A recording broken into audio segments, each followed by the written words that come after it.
Hi friends, welcome to our channel. గుండె నిండా గుడి గంటల సీరియల్ నెక్స్ట్ ఎపిసోడ్లో ఏం జరగబోతుందో ఈ వీడియోలో చూసి తెలుసుకుందాం. మీనాకి అసలు నిజం చెప్పేసిన బాలు అసలేం జరిగింది అని తెలుసుకోవడానికి ఈ వీడియోని స్కిప్ చేయకుండా ఎండ్ వరకు చూసేయండి.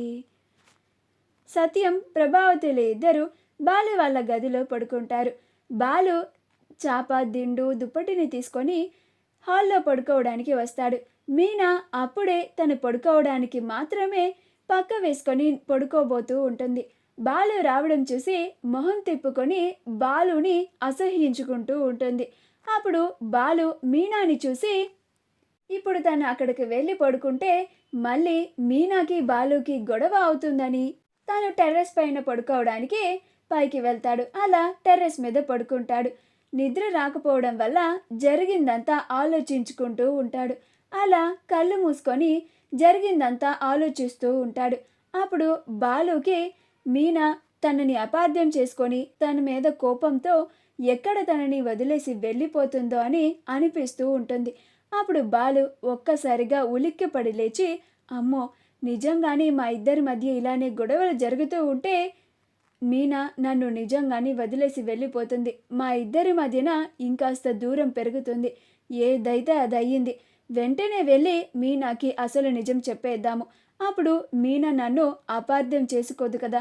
లేకపోతే మీనా నన్ను చాలా తప్పుగా అపార్థం చేసుకుంటూ ఉంటుంది అని ఎలాగైనా మీనాకి అసలు నిజం చెప్పేయాలి అని కిందకి వెళ్ళి సౌండ్ చేస్తాడు. అప్పుడు మీనా లెగిసి కూర్చుంటుంది. అప్పుడు బాలు, ఇప్పుడు అసలు నిజం ఎలా చెప్పాలి? నేను ఇప్పుడు ఈ అసలు నిజాన్ని బయట పెట్టేస్తే మీనా అది విని తట్టుకోగలదా అని అనుకుంటూ ఉంటాడు. అప్పుడు మీనా కట్టుకున్న సొంత భార్యనే కదా, నోరు విప్పి మాట్లాడితే ఏమవుతుంది? వచ్చి శబ్దాలు చేస్తున్నారేంటి? మరి అంత పరాయిదాన్ని అయిపోయానా నేను అని అనుకుంటూ ఉంటుంది. అప్పుడు మీనా, ఇదేంటి ఈయన నన్ను లేపి ఏమీ మాట్లాడడం లేదేంటి అని అనుకుంటూ ఉంటుంది. అప్పుడు బాలు ఈ నిజాన్ని ఇప్పుడు మీనాకి ఎలా చెప్పాలి అని అనుకుంటూ ఉంటాడు. అప్పుడు మీనా అసలు నిజం చెప్పడానికి వచ్చారేమో అని అనుకుంటూ ఉంటుంది. అప్పుడు బాలు, మీనా అది ఏం జరిగిందంటే అని చెప్తూ ఉంటాడు. అప్పుడు మీనా, మీరు ఏమి చెప్పదలుచుకున్నా కానీ సూటిగా చెప్పేసి వెళ్ళిపోండి, నాకు నిద్ర వస్తుంది అని అంటుంది. అప్పుడు బాలు, అది మీనా, మీ తమ్ముడు మా అమ్మ హ్యాండ్ బ్యాగ్ని దొంగతనం చేశాడు. ఆ విషయం నాకు తెలిసింది. ఆ తరువాత శివ అసలు కాలేజ్కి వెళ్తున్నాడా లేదా అని మొత్తం తెలుసుకున్నాను. వాడు 2-3 నెలల నుంచి సరిగ్గా కాలేజీకి కూడా వెళ్ళడం లేదంట. నేను వాళ్ళ కాలేజీలో శివతో కలిసి చదువుకునే వాళ్ళతో కూడా మాట్లాడాను. వాడు ఇలాగా రోడ్డు మీద ఆ గున్నాగాడితో కలిసి వీధి రౌడీలాగా పోరంబోకులాగా తిరుగుతున్నాడంట. అందుకే నాకు కోపం వచ్చింది. వెంటనే ఈ విషయాన్ని మీ అమ్మకి చెప్పాలని మీ ఇంటికి కూడా వెళ్ళాను.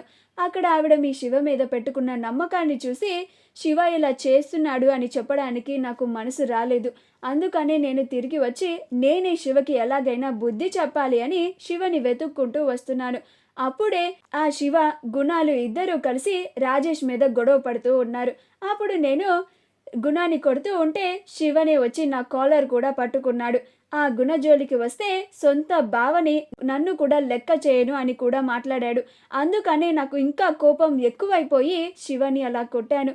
అంతే తప్ప నాకు కోపంలో నేను కావాలని మీ తమ్ముడు చెయ్యి విరక్కొట్టాలని అలా చేయలేదు మీనా అని అంటాడు. ఆ మాట వినగానే మీనా, ఏంటండి మీరు మాట్లాడుతుంది? శివ అత్తయ్య గారి హ్యాండ్ బ్యాగ్ని దొంగతనం చేశాడా అని అంటుంది. అప్పుడు బాలు, అవును మీనా, కావాలంటే ఇదిగో ఈ వీడియో చూడు అని వీడియోని కూడా చూపిస్తాడు. అప్పుడు మీనా ఆ వీడియోని చూసి ఆశ్చర్యపోతుంది. కన్నీళ్లు పెట్టుకుంటూ ఉంటుంది.